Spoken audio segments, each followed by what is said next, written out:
Jai Hind student, today we are going to discuss the another important topic in the chapter controlling, that is controlling process. Controlling is a measuring and correcting the activities of subordinate to ensure that event conform to plan. It is a systematic process involving a series of steps which are follows. First, setting performance standard.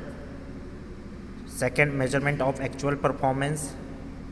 Third, comparison of actual performance with standard. Next, analyzing deviation. And fifth, taking the corrective action. First step, setting performance standard. The first step in the controlling process is to set the performance standard. Standards are those criteria on which the actual performance are measured. These standards serve as a benchmark toward which an organization strives to work. And these are the standard they are which tells individual and department about their destination. A manager evaluates the actual performance on the basis of these standard and find out the deviation. Next, second step, measurement of actual performance. The second step in which the process of controlling is measurement of actual performance. The measurement of actual performance done on the basis of predetermined standard.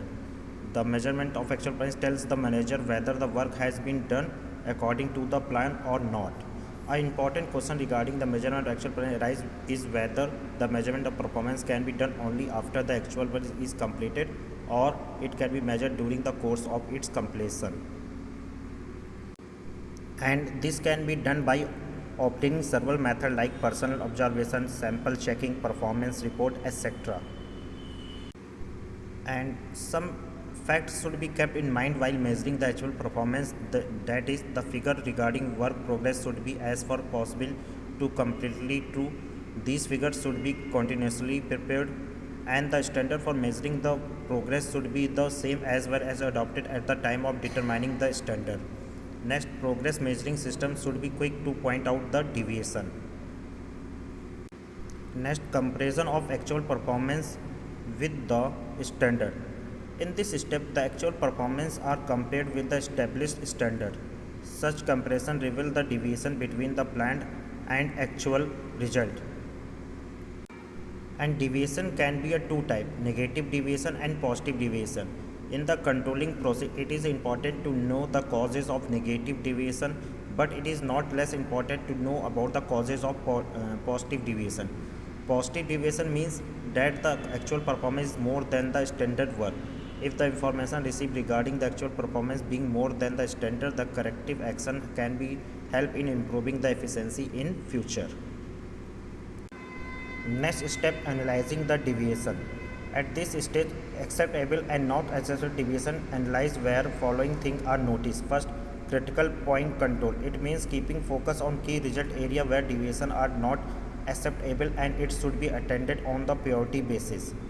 Second, management by exception. It means that if a manager try to control everything, it may end up in controlling nothing. Thus, he should first handle the significant deviation which is required his priority. And last, taking corrective action. The most important step in the controlling process is taking corrective action. After the deviation and the causes are analyzed, the task is to remove the hurdle from the actual work plan.